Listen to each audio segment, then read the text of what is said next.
Hello po mga kababayan, kamusta po kayo? Si Kamanong po, inyong lingkod ay nagbabalik po muli at tayo po ay magsama-sama magkomentuhan dito po sa Tambayang Makabayan. Mag-umpisa na po tayo. Momentuhan po natin ang pagkaka-aresto po kay Senator Jinggoy Estrada. Bago po siya arestuhin ay nagbigay po siya ng kanya pong press conference mga kababayan. Pakinggan po natin. At syempre po, nagkaroon po ng konting tensyon o nagkaroon po ng tensyon sa pagitan po ni Senate President Alan Peter Cayetano at siyempre po ng DILG na si John Vic Remulla, mga kababayan. Kasi nga masyado po silang nagmamadali. Ay hindi man lang nila respetuhin ang institusyon ng Senado. Sanay na sanay po sila talaga sa mga instant justice, mga kababayan. Ibang klase po. Wala na pong institusyon sa kanila. Hindi po ba? Unahin po natin muna itong pahayag po ni Jinggoy Estrada, ni Senator Jinggoy Estrada. Quiet guys. Quiet please. Magandang hapon sa inyo lahat. I am already in receipt of the warrant of arrest issued against me by the 5th Division of the Sandigan Bayan. Nais ko lang pong bigyan din ang mga bagay na ito. I will remain firmly with the majority bloc under the leadership of Senate President Alan Peter Cayetano. Hindi ako matitinag sa anumang panggigipit, pananakot, political maneuvering para talikuran ang aking paninindigan. I will not yield to threats. I will not be intimidated. I will not be pressured into surrendering my independence of judgment. I am giving instructions to the Senate Secretary to put on hold my salary. Personal kong pasya ito upang ipakita sa sambayan ng Pilipino na wala akong intensyon makinabang sa pondo ng bayan habang nililinis ko ang aking pangalan. At higit sa lahat, hindi ako papasailalim ng kustodya ng Senado. I will not seek Senate custody. Hindi ko gagamitin ang Senado bilang panangga laban sa mga aligasyon sa akin. Nakahanda akong ipagtanggol ang aking sarili sa hukuman at hindi ako magtatago sa likod ng institusyong ito upang umiwas sa proseso. Ipagtatanggol ko hanggang sa huli ang aking sarili para patunayan na walang batayan ang mga paratang sa akin. Kalokohan ng lahat na ito. Mismo ang Senate Legislative Budget Research and Monitoring Office o LBRMO ang nagsabi sa ombudsman na wala silang anumang dokumento o record na nagpapakita na ako ay nagpasok ng anuman insertion sa 2025 national budget. Ang mahalagang impormasyon ito ay kinilala pa mismo ni dating Senate Blue Ribbon Chairman Senator Panfilo Lacson bilang isang makabuluhang ebidensya na sumasalungat sa mga aligasyong ibinabato laban sa akin. So how can the Office of the Ombudsman file a plunder case against me when I am not even alleged to be part of or the mastermind of the supposed scheme? Wala po akong kinalaman dyan. Ngayon ko lang po isa sa publiko ito. Maraming beses po ako inalok na talikuran ang independent majority bloc kapalit ang pagbabasura sa aking kaso. Ngunit, hindi ko po ito tinanggap. Mas nanaig ang paninindigan ko na ako'y manatili sa hanay ng mga kasamahan ko sa independent majority bloc. I stand my ground. Ngayon kung tatanungin niyo kung sino sila, abangan ninyo ang susunod na kabanata. I stand my ground because what is at stake here goes far beyond my personal circumstances. What is at stake here is the independence of the Senate. This institution must never become vulnerable to external pressure. It must remain free from political coercion, free from undue influence and free from any scheme designed to weaken its constitutional role as a co-equal and independent branch of government. If this is the price I must pay for the decisions I have made and the principles I have chosen to uphold, then I am prepared to face the consequences, however difficult they may be, especially for my family. I will not be broken by accusations, nor will I yield to political pressure. I will meet these charges head on. I will be proceeding now to the CIDG to voluntarily surrender myself. Maraming salamat po. Yan po mga kababayan. Ang kanya pong excuse me po. Ang kanya pong statement. At talagang grabe ang pressure mga kababayan. Grabe. Ito pa po ang naging pressure din po sa loob ng Senado. Kay Senator Peter Alan Cayetano po.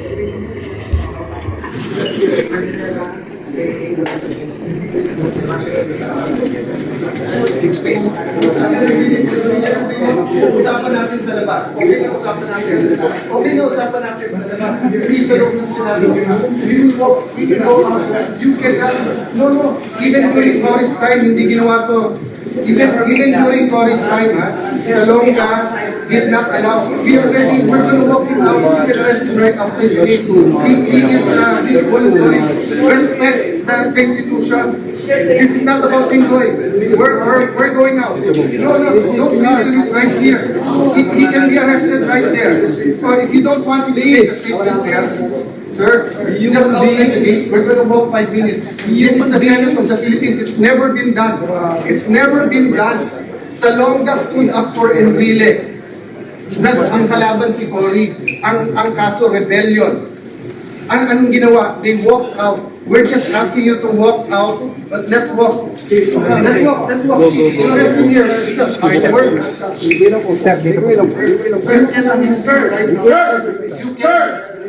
is the Senate. Sir, this is the Senate. Not for me. That's not for me. This is for the Senate, sir. Sir, that's for the Senate. Sir, for the country. Sir, pumayag ka na lang. Pumayag ka na right outside the door. Right outside the door. Right outside the door.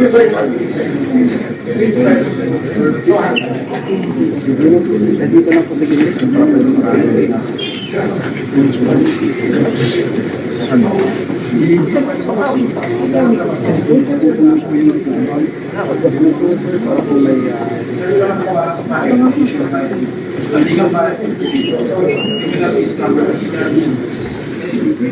Yan po mga kababayan. Talagang wala na pong respetuhan. Wala na pong respetuhan, wala na pong institusyon pagdating po sa kalaban nila sa politika. Instant, napakabilis. Pero pagka sila na po, excuse me po, pagka sila na po ang uusigin, kailangan po ng due process, mga kababayan. Kailangan po maayos na maayos. Pero pagkalaban sa politika, hindi na po kailangan yan. Mabilis po yan, mga kababayan. At syempre po, yung sinasabi po ni Senator Jingo Estrada, bakit nga naman, mga kababayan, pagdating po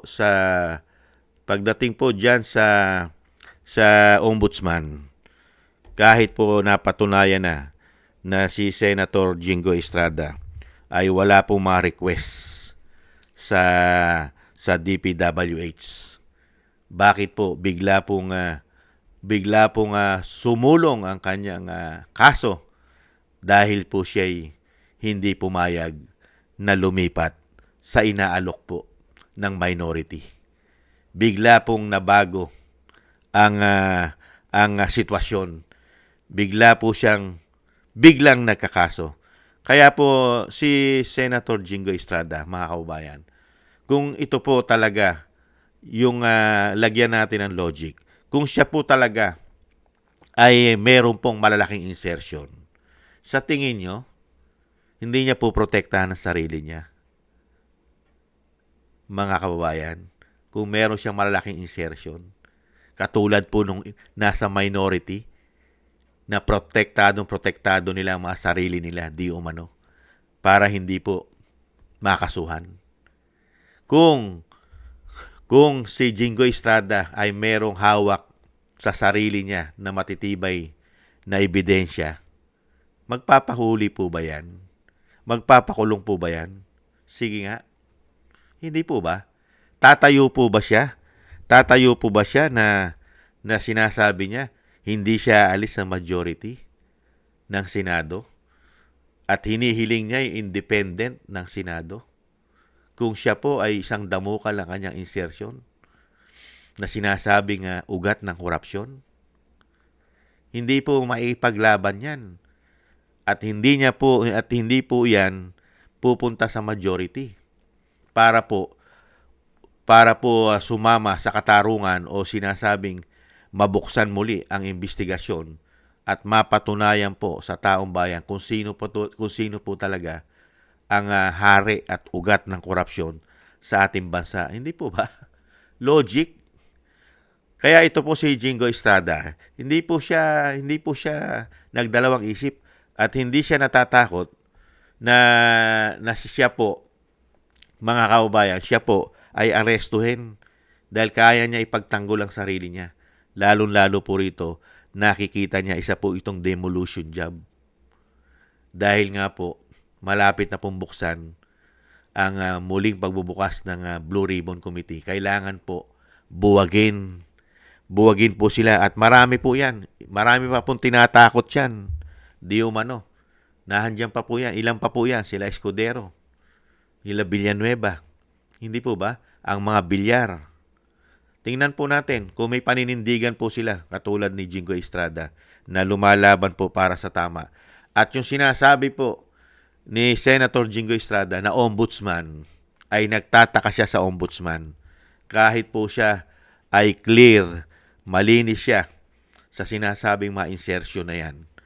Pero ang ombudsman po ang nag-imbestiga. Ano po ba ang ombudsman? Ang ombudsman po ba ay hindi rin nasasangkot sa anomalya ng flood control at male-maleta issue? Ito po, mga kababayan. Panoorin po natin ito. Ang nag-iimbestiga po ang ombudsman. Bagamat kabilang si Ombudsman Boying Rimulya sa mga pinangalanan ng mga dating sundalo sa kanilang affidavit, iginit ng kampo na wala silang ibang mapagdalhan nito kundi sa tanggapan pa rin ng ombudsman kaugnay ng umunoy illegal na pagdi-deliver ng pera sa ilang opisyal ng gobyerno. Ayon sa kanila, ang ombudsman lamang ang may eksklusibong jurisdiksyon upang magsagawa ng investigasyon laban sa mga matataas na opisyal ng pamahalaan. Bagamat kabilang si Ombudsman Boying Rimulya sa mga pinangalanan ng mga dating sundalo sa... Grabe, no? Yung nag-iimbestiga po na ombudsman para po sa korupsyon ay kabilang din po siya sa pinangalanan na may korupsyon ayon sa mga sundalo at ex-marine na nadidilibiran nila ng pera. Nakita nyo po. Grabe, no? Kaya kitang-kita na po rito, mga kabayan, kung anong style, kung sino lang po talaga ang gigipitin nila. Hindi po ba? Kung yung mismong ombudsman ay kasama rin sa issue ayon sa mga Marines, sa tumatanggap. Siya po ang ombudsman at siya po nag-iimbestiga. Ang galing, ano? Sino po ngayon ang iipitin nila? Siyempre po, pag nilagyan mo logic, ang iipitin nila, yung magpapabagsak sa kanila.